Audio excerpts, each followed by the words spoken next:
Okay guys, this is a really special video, right? Because in this video I'm gonna be sharing with you my lessons about what it takes to build a billion-dollar business in the 21st century. And it's a little bit funny that you should be taking lessons on building a billion-dollar business from a guy like me on the internet, a complete bum on the internet who has never built a billion-dollar business, is still not built a million-dollar business of his own.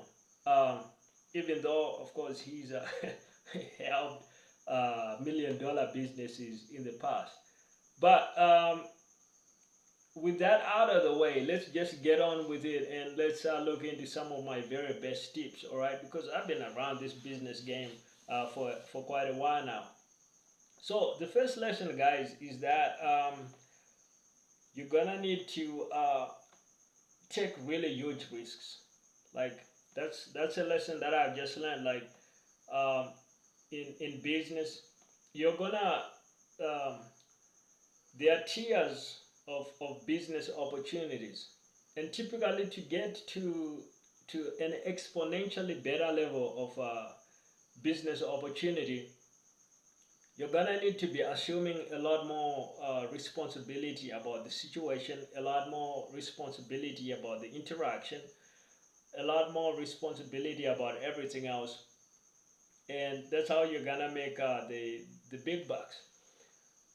Um, it's really just kind of like how it is. The way to think about this is to think about the McDonald's that's um, on the corner in in your major city. Think about the biggest McDonald's.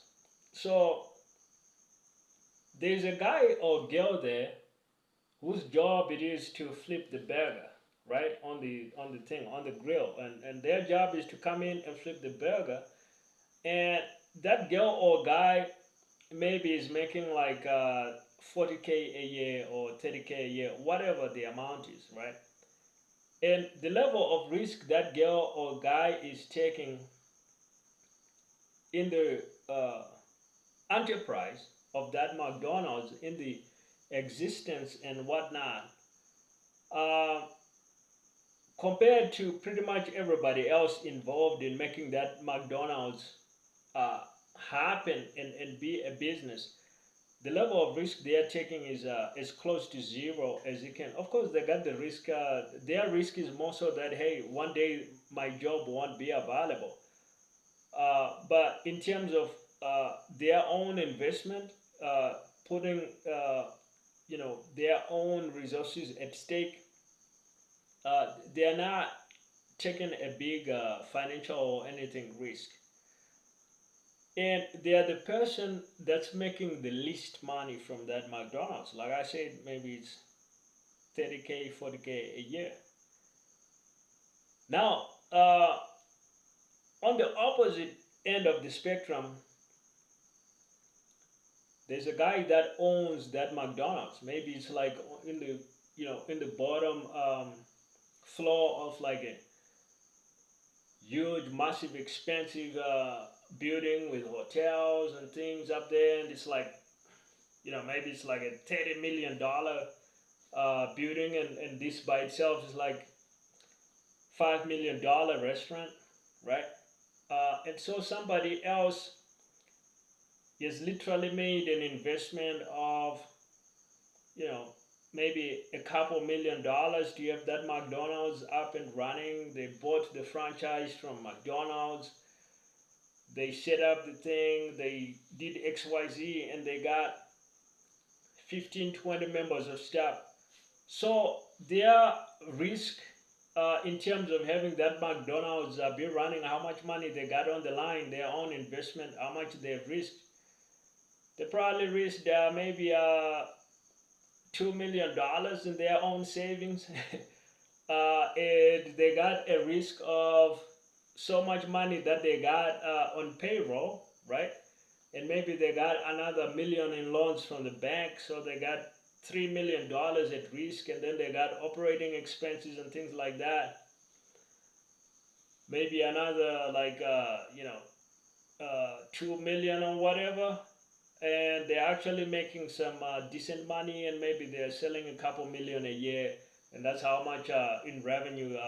Well, maybe more than that, and they're making, maybe they might be netting maybe 500K, 600K, or 700K, however much money, but they literally got like $3 million on the line, but they're earning maybe 600K in their own pocket when everything else is said and done. So literally something like 20 times as much as the lowest paid person in the enterprise.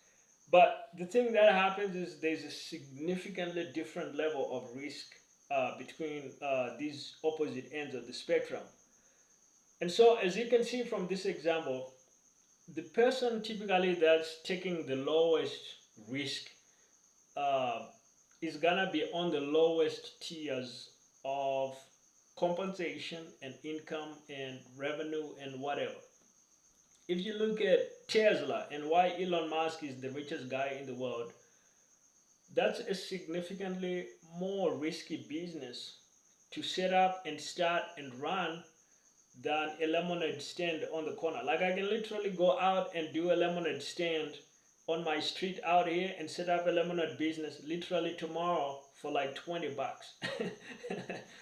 That's all I have to risk is go find somebody that's got lemons, go find a recipe book, go find the ingredients in town, and I put out my lemonade stand. So that business literally takes me just $20 worth of risk money to put together.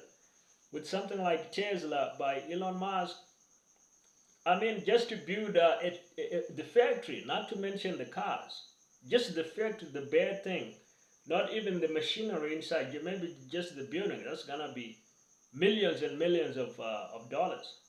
And then you start talking about equipment, machinery, research and development, and all these things. So that's a much riskier business to start. And look at how much money that business produces. It's made Elon Musk the richest guy in the world. So you need to learn this fundamental lesson about levels of risk and levels of compensation. Like, there's exponentially different levels of risk and levels of compensation. So if you find that somehow you're not able to build $1 billion business, it's probably because you're playing at third grade levels of on the risk scale, and you think you're gonna make $1 billion. It's not gonna happen. It's not gonna happen. That's just not how. If you want to really have the biggest opportunities, you gotta be willing to be like that McDonald's owner, where you're willing to step up. And now, don't step up foolishly where you buy an investment product from somebody, like you buy an investment product from Wall Street. That never works well if you're trying to make $1 billion. That's stupid level risk, where because you're thinking somebody else's work is gonna make you a billionaire. Ain't gonna happen. You're trying to take the wrong type of risk. You actually need to go where you do all the hard work yourself. That's the kind of risk that works, and that's the kind of risk that you need to be taking. So that's just the first aspect. Now the second aspect is to building $1 billion business in the 21st century is you need to build a personal brand, right? You need to build a massive personal brand. Again, let's go back to Elon Musk. I know he's not the only entrepreneur in the world. He's not the only billionaire in the world. Uh, he's maybe not even the best kind of entrepreneur, because you know there've been all kinds of stories coming out about Elon Musk, and I really don't know, is Elon Musk a good guy or a bad guy? I really have no idea at this point. I mean, not to get all political, right? But it's like I said about billionaires. There's just a lot of questionable stuff around billionaires. You might really want to model yourself on people that are more so just normal, ordinary millionaires. People that are hardworking and running the bakery next door or the small business next door, because they don't have any skeletons in the closet, right? Um, but anyhow, let's get over that, and let's not talk too much about that. And let's just talk about Elon Musk's personal brand strategy. Like if you look at him on X, Twitter, right? He's like the most followed guy on Twitter, like uh, 100 million followers or whatever he's up to at this point. So what that does is it gives him a lot of leverage. That when he communicates, his message is amplified and has reached across hundreds of millions of people. That's really powerful. That means it becomes really simple to push Tesla, the brand. It becomes really simple to push SpaceX. When he launches one of his rockets, a lot of people are gonna see that. It's gonna get a lot of investor attention, and it's gonna get people buying stock and wanting to invest with his businesses.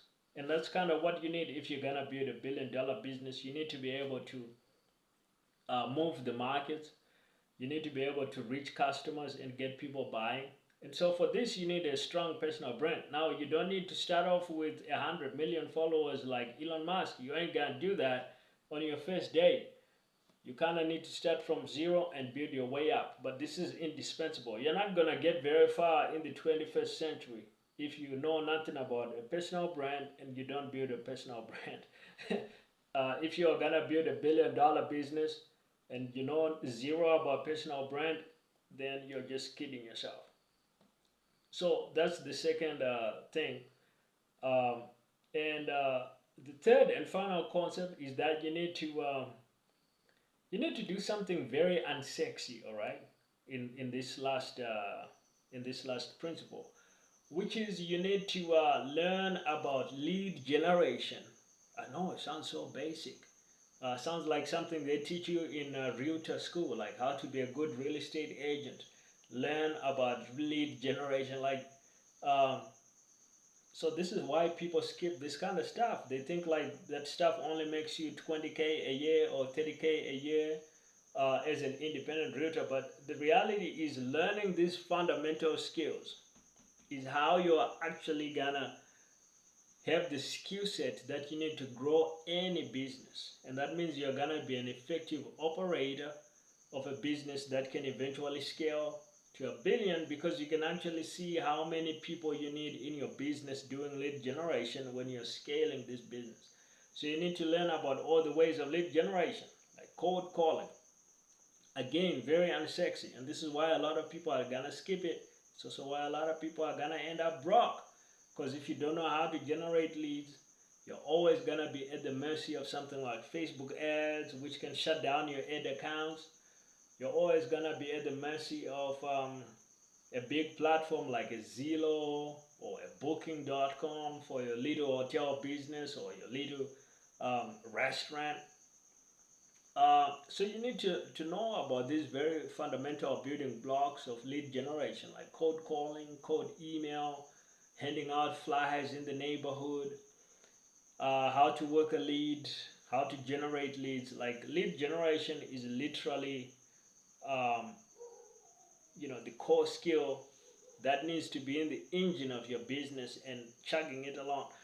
Like if you could get even the biggest businesses like Apple, and you could totally shut down all their lead generation uh, for 24 months, I'm telling you, Apple would go bankrupt. Literally, Apple would go bankrupt. And Samsung would be laughing. If you could tell Samsung, hey, we're going to shut down all lead generation at Apple for 24 months. And now you, Samsung and Huawei and all that, you go do your thing. You guys can generate as many leads as you want.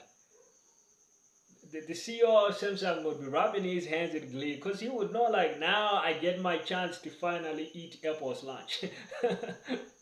And you guys think lead generation is beneath you. You think like, oh, this is stuff for little small business. I'm telling you, this is the $1 billion skill. So there you have it, guys.